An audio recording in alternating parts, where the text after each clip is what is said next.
Evelyn Jerome-Alexander. I'm the owner of Magellan College Counseling, and I am based in the Los Angeles area. And we have counselors all over the country who work with students all over the country.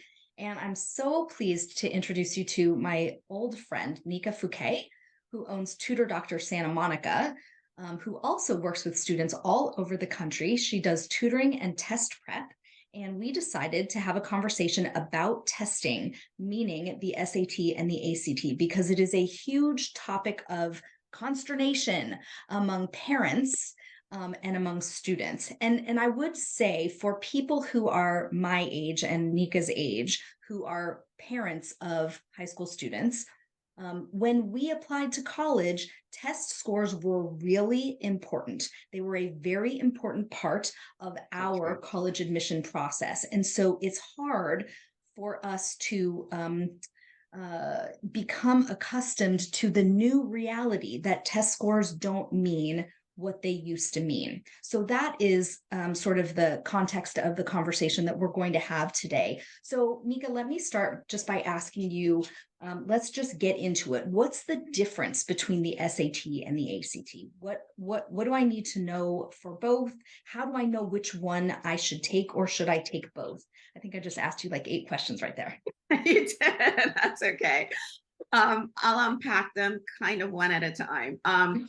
So from a parent's perspective, I would say, because there's a lot of information out there and you're trying to determine that exact question, like, well, which one should my child take? Well, it really depends on your child and their test taking style. So all schools and universities accept them both. Yep. So you just need to first understand what is your child's test taking style? And are they the kind of student who they get a little stressed out taking tests? And then, maybe since schools are now test optional, test blind, then look into see if they even need to take it, if they're the kind of student for whom taking tests causes anxiety. Yep. But to your original question of what's the main differences between the two? Well, the ACT does have a science section. Basically, the reading and writing are essentially pretty similar, although the SAT focuses a little more heavier on vocabulary. The ACT, I tend to find in my students' words, actually, they will say it is more straightforward. And I think the reason they feel it is more straightforward is because the math section, which is, I believe, what they're referring to, with the ACT, the algebra questions tend to be coached in real life problems. And so about 80% of the questions are that way, with only 20% of the math questions being just straightforward math questions. And the ACT is a lot more straightforward in its question. So I think that's why my teenagers will say, I like the ACT because it's more straightforward. It's also a little bit more aligned with the curriculum, with the Common Core curriculum. So I believe that that's part of the reason why it is used as the exit exam in the Midwest. Yep. So in order to graduate high school in the Midwest, you take the ACT. Yep. But those are some of the main differences between the two. Oh, and the passages you have with the ACT, you have less time to read the passages. Right. So on average, you have 49 seconds to get through a passage versus with the SAT, you have about 1 minute and 10 seconds. Doesn't sound like a big difference. It can add up. So those are some things. And when I'm speaking to my families, I will ask the student, actually, are you an avid reader? Right. Because I can find that students who do tend to read, they'll do fine with the ACT because they have that muscle memory. They're used to taking in information, a lot of it, versus those students who don't tend to read, they might do better on the SAT. Hopefully that answers the question. I've heard that the ACT, just in general, it's faster. There's more questions in less time. Yes, exactly. So, it is faster. So that's a strategy in itself, right? That's a strategy in itself. But in overall, they're almost the same overall length as far as the test. But we will talk about the digital SAT a little later on. But for right now, the paper version is pretty close. Should I get people saying this to me all the time? Should I take both? No, you do not need to take both. I agree. So you need to figure out what your child's test taking style once again, because university and colleges will accept either one. It really doesn't matter.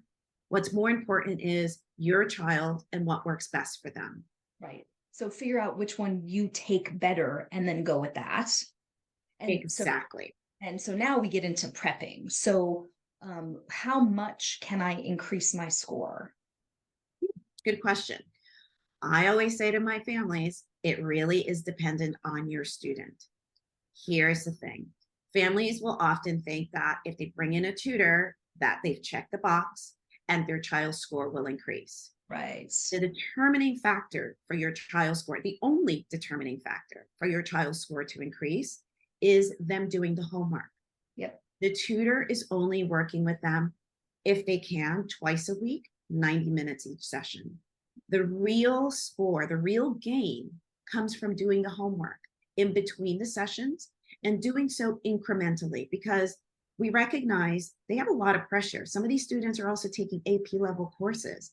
So there's a lot going on, and they may be playing a sport. So in order to fit in the test prep, realistically, they have to do it in bite-sized pieces, but they have to be consistent and not wait to do the homework just before the session. Yep. Because then at that point, the family's kind of wasting their money, unfortunately, because the student is not getting the full value out of the course. But our students, on average, the SAT, anywhere from 100 plus, if they're doing what they're supposed to. For the ACT, they can increase their score anywhere from 3 to 6 points if they're doing what they're supposed to. Yep. Parents, again, parent age, when we were, this age, we went to an SAT class, right? So parents always say to me, can you recommend a class? And I say, no, I don't recommend a class. I recommend an individual tutor, because that is where you're going to get your accountability. And what you just said about doing the homework, it actually applies to the students that I work with. Like, I don't want you to write the essay the day before or the hour before you meet with me. Then you're not putting in your full effort.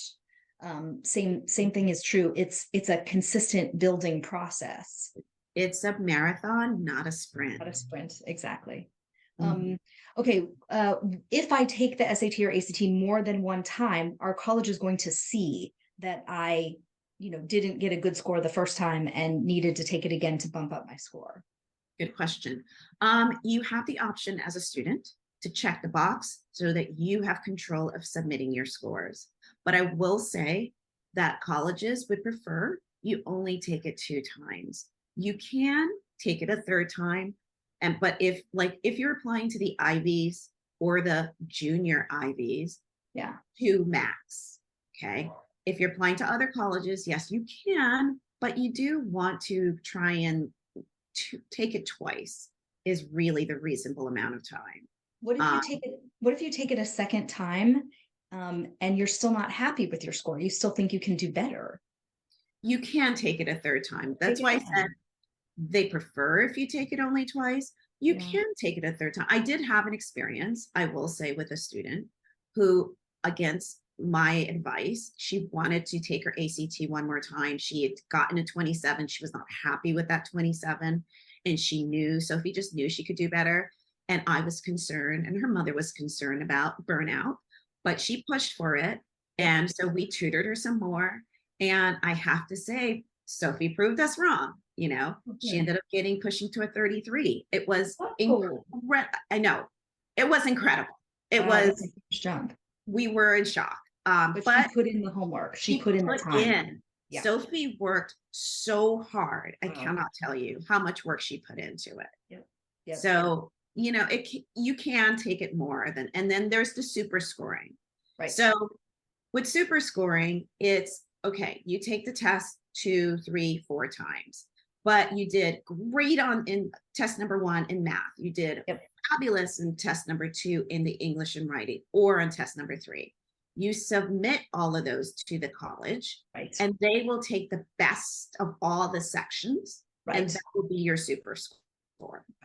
So again, what parents think. Parents ask me, do they average those scores? They don't. They do exactly what you just described. They super score. However, you can't just submit one section from each No, one. You have to submit they submit everything the you did whole on, thing. right. And then so they will see that you started here and moved it up to here. Exactly. Likewise, they'll see if you started here and in the next one you went down, Declined. right? So you Yes. have to sort of, and people would ask me, are they going to penalize you for that? Are they? Do you think they will? I mean, honestly, most of the college admission people I talk to will say, we will literally look at and consider your highest score. So you sort of have to give them the benefit of the doubt and believe what they say. Hmm. And Okay, we don't know how they're going about their decision. It's very complicated for them.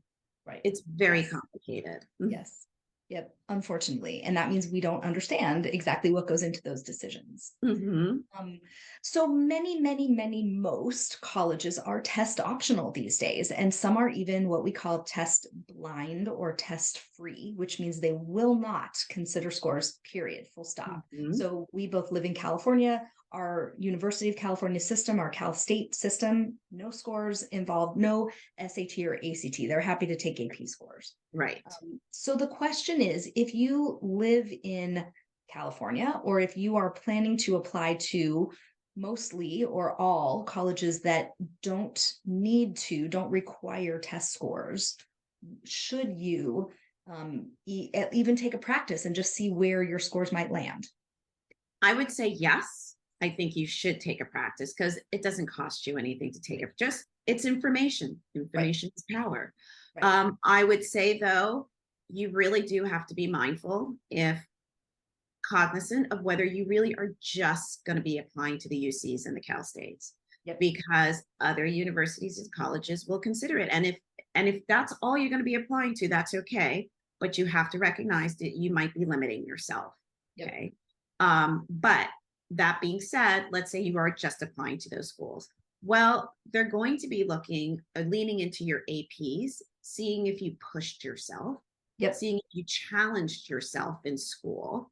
Yep. So they're going to be looking at your GPA is going to weigh even more now because Yep. they have to have some measure Yep. to figure out whether you would be a good fit for their community. Yep. So you do have to be mindful of the classes you're taking. Like I said, how many APs are you taking, and being mindful of not overloading on APs. You want to take enough that you do well, but not so much that you tank your score. Okay. Right. And just Or being your mindful, grade, or or your grades in the grade, class, exactly, right? or your That transcript GPA, is right. because that could impact it. So Absolutely. that's what I would say as far as the test blind, test optional. And keep in mind that vocabulary: test blind, test Yep. optional. They're not the same thing. They're not the same. Okay? Nope. Test blind means they're really not looking at it. Right. Test optional, it's optional. It's exactly what it says. Right. Which means if you have what for that college is a good test score, which we'll talk about in a second, then you should submit it because I won't say will, it could help your admission chances. Exactly. So let's talk about what a good test score is, because this might be the most asked question that I get, and probably you as well. What is a good score? Okay. So the average score right now for the SAT, and I was looking it up again. So a good score, it shifts every year because it's the national average. Right. So if your child from one year to the next, you've got 2 or 3 kids, test score average for one is not going to necessarily be for the next year or the subsequent years for the next one, right? So the national SAT test score right now is a 1020, which out of 1600, okay? Yep. And the ACT, it's 20 out of 36. Okay. So the average scores right now is a 1020 for the SAT and a 20 for the ACT. Okay. So that's average. So does that mean if I'm above those, I have a good score? Yes. Well, yes. If you're above those, you do have a good score. Yes, because that's the average. So anything above it pushes you into the higher percentile.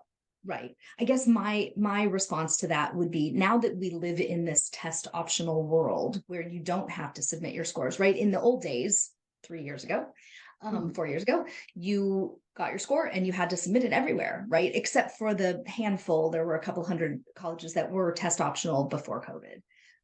Now we have the luxury of seeing what my score is, looking at the middle 50% scores for each college on my list, right? So if my score is a 1400, is that a good score? You better believe that's a good score. That's a heck of a good score. Great But score. but is it good enough that it says something good about my application if I am applying to, like you said, those Ivies or sort of Ivy plus type schools? I can't name them off the top of my head, but there's, probably a dozen schools, probably a couple dozen schools where I would not submit a 1400 because if the student has a very strong transcript, straight A's, never got a B, solid rigor and, AP or IB classes, a 1400 isn't adding To to the what the package. admission office, right, exactly, is seeing. So what I do is I look at each college's middle 50% range. And even within that middle 50%, I'm actually breaking down the math and the English score, right? So if I'm applying as an engineer and my 1400 is 740 on the English, 660 on the math, that 660 on the math is not saying what I want it to say about me as an engineer. So I might not submit that score depending. We're just making up Mhm. numbers here. But I just want people to understand the nuance that we have the ability to take advantage of these days that we didn't have before, Yeah, right? you can cherry In pick. Right, you can cherry pick. Exactly. Exactly. So I would say let's pick one college at a time. And the way I look at schools, in my brain and with my clients, I break things down, reach, target, likely. Yes. And what we might discover is your scores are very solid and possibly above average, above the middle 50% at your likely schools.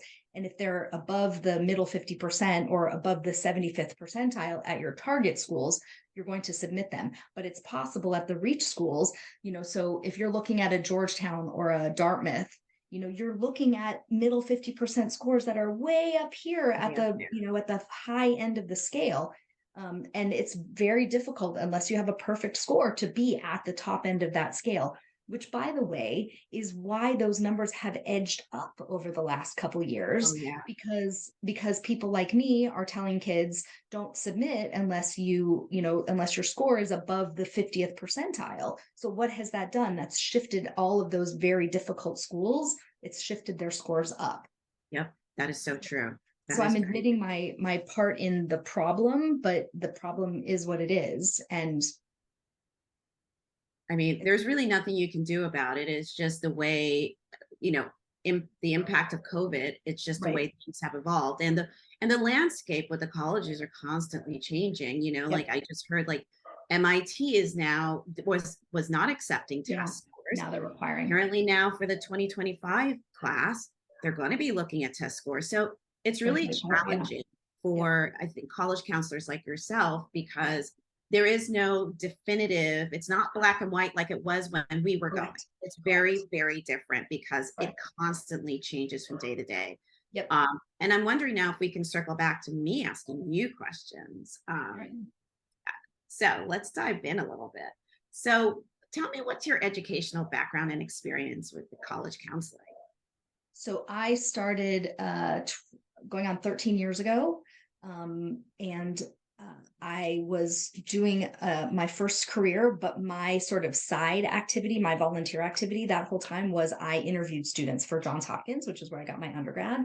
And I just got really, really involved in the process. I went to college fairs, I visited high schools and, gave presentations. I trained other alumni on how to do alumni interviews. And I just got really involved. I love working with this age group. And at the same time, as much as I enjoyed this, I saw their stress level really ratchet up, Mhm. really to a very high level. And I thought, I feel like I can do something about this. So I went through the training. I have a certificate in college counseling from UCLA, Okay. um, and started telling people that this is what I did. And so now I've built Magellan up to 20 counselors Wow. all over the country. And I actually teach now in UC Berkeley's certificate in career and college counseling program. Wow. So let me ask you that about the certificate. As a parent, I'm looking for a college counselor. Right. Should my college counselor, should I be looking to make sure that they are certified? So it's not certified, it's a certificate. There's a Certificate. difference. Okay. Yeah. Sorry. Because there is no certification, unfortunately. And that's something that we talk about every couple of years. In fact, every time there's a scandal, we all inside this counseling community look at each other and say, why do we not have an actual, national standard? So there are many of us who believe that there should be, but unfortunately there's not. Everyone on our team has a certificate in college counseling, and I believe in that program. But at the same time, if you're working with someone who spent 10 years in a college admission office or 10 Mm, years at a high school mhm. working with students directly on this process, I don't think they need a certificate. What I do tell people they should look for is you should only be working with someone who is a member of one of the national professional organizations. So there are three national organizations. One is the National Association for College Admission Counseling. One is the Higher Education Consultants Association, HECA, and one is the Independent Educational Consultants Association, IECA. Okay. You should only be working with someone who is a member of at least one of those organizations. Plus, there's also regional organizations. It just helps us keep our skills up. It's the reason that I've visited so many colleges. I've visited over 450 colleges in the last 12 years. Wow. It's the reason that I am able to stay fresh with my information because I have a direct pipeline to so many college admission reps. So it gives you professional development. Absolutely, 100%. Yeah, hours and hours every year. Nice. That you have to do, Nope, or I you don't. choose. I actually don't have to do it. However, I forgot to say I am certified as a certified educational planner. That is the only certification process in the industry. It is not required. And that does require professional education hours every year. Okay, love that. I really love that. So what if I'm a parent, my child's in a high school and they have a college counselor in their high Yeah. school. Yep. So why would I hire an independent college counselor? I mean, most of the time, especially if you're at a public high school, the amount of time that your child is spending with their college counselor at their high school is very, very limited. Generally, it doesn't start until late junior year, and sometimes doesn't even start till the fall of senior year. So, for people who want to plan ahead, for people who are a little bit high anxiety about this whole process, the earlier you start, the less stressful it's all going to be. But even if you are at a private high school, and our practice, we probably have half public school, half private school students. It's really just a function of time. The amount of time that we spend with our students is just significantly more than the amount of time they spend with their counselors at school. It doesn't replace the work that they do with their counselors at school. Their school counselors still have to write letters of recommendation. They still obviously deal with all the academic scheduling, but just for the college admission process, we just have more time to spend with them than they have to spend with their school counselors. I would imagine that it would give your parents a peace of mind because, yes, they have their high school counselors, like you said, but Yeah. having that outside resource Yep. help, knowing like they can email and call. Because sometimes, let's be honest, you Yep. can't always get a hold of your school It's counselor. true. They're Yep. not obligated to respond to you. True. Yeah. Sometimes they don't want to discuss it with the parents because they're trying to make sure your child is independent and Right. advocating for themselves. But you as a parent might want to be involved. Sure. So that's where I could see like working with an independent counselor, really the value and the benefits as a parent. Yep. Because it just helps to lower that anxiety. And because there is, right, when a student is applying to college, there are steps that need to be taken, order of events, things that need to occur that Yep. you may miss that. There's a timeline. Yep. There's a timeline. 100%. Yep. Okay. Let's see. So what is your approach to helping students discover their academic and career goals? How do you pull that out of high school students? Because they're so, there can be challenging in that they can't quite, um, they're not quite sure themselves. They don't know Right. how to. So how do you pull that out? Yeah. Well, the part of the problem is that the jobs that, high school and college students will have when they graduate from college, many of them don't exist today, right? We can't even imagine what they'll do because it's not here yet. Yeah. The world is moving very fast. So I was talking with a parent last week, and I was telling him that when we were kids, what people asked us was, "What do you want to be when you grow up?" It was easier because we saw all of the options. I want to be a doctor. I want to be a lawyer. I want to be a teacher. Today, what we've been taught through all of this education that we do, what we've been taught to ask students is, what problems do you want to solve in the world? That's a little broader, right? There's no title attached to that problem solver. But kids today live in a much more connected world than we lived in. And they get all their information off their phone. They know things and see things that we didn't know or see when we were kids. And so they see the world in a different way.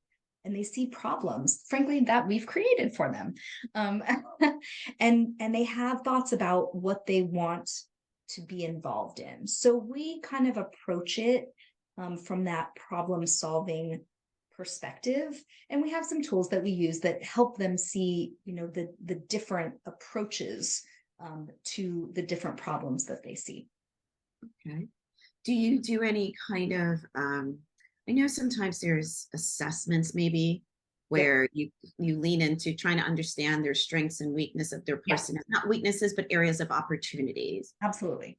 Do you do that with the students? We do. We have a bunch of different assessments and instruments that we use that, again, help them introspect and really think about their own strengths. And at the same time, think about the environment that they want to learn in.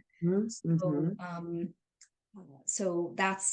that's one of the ways that we help them think about not just what they want to do or what problems they want to solve, but where they want the next 4 years of their education to be. That makes complete sense.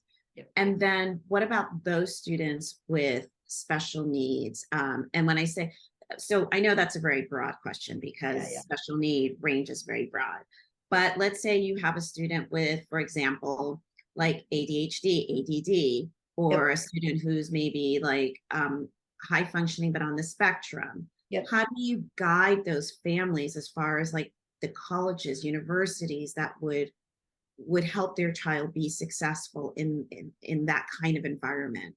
Yep. So we do some training to work with kids who have some type of learning challenge.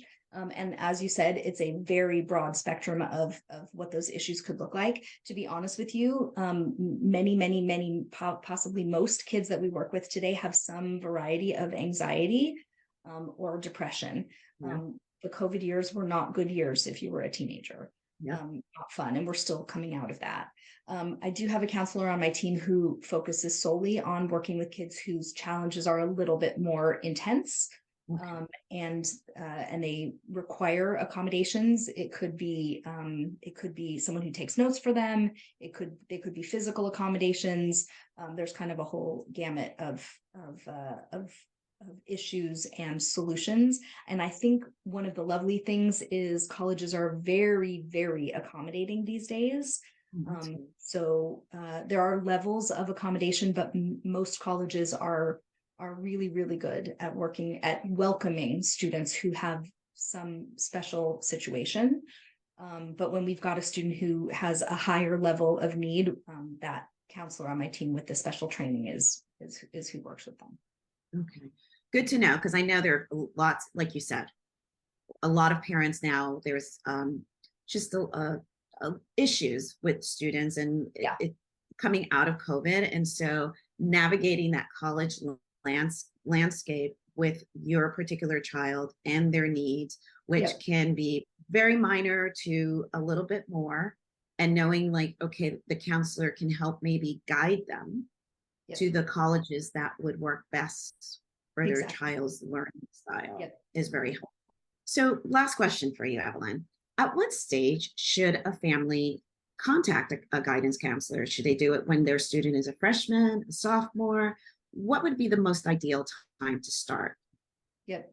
So I keep a piece of paper next to my desk and it says, it depends, because it's pretty much the answer to every question that everyone ever asks me. It really depends on how high your level of anxiety is, how quickly you want to get started on the college search process. For families who are really, want to get started early and they're a little bit anxious, we start with them in ninth or 10th grade. We talk with them about their curriculum, both in school and maybe supplementing out of school. We talk about their testing timeline, right? When should we start taking practice tests? When should we work in the tutoring to get to the score that we want? For families who want to just go the sort of typical route, we start basically beginning of 11th grade. That's really when the college search part starts. Mhm. And believe it or not, when there are families who don't really get started until end of junior year or summer or fall of senior year, it's fine.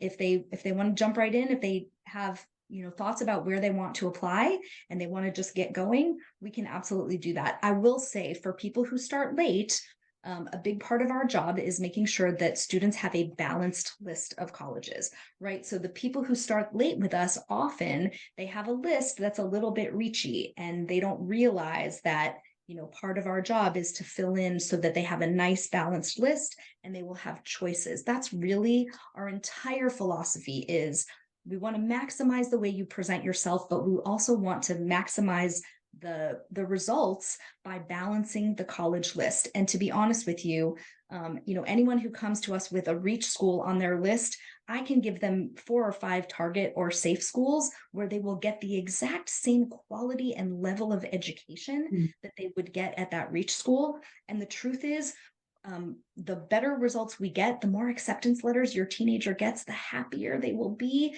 the less stressed out they will feel, the more they will feel that all their hard work throughout high school really mattered. Really paid So off. yeah, so earlier is better, but even for the latecomers, we can make it work. So I will say, and we can wrap it up after this, but I personally, as a parent, I would say for me, the value I would take away from this is because I don't have the time to look at all these different universities and colleges. And I Yep, know, like we all know the big designer names, like the sure. what I call the Jordashes of the university. But I know I'm dating myself.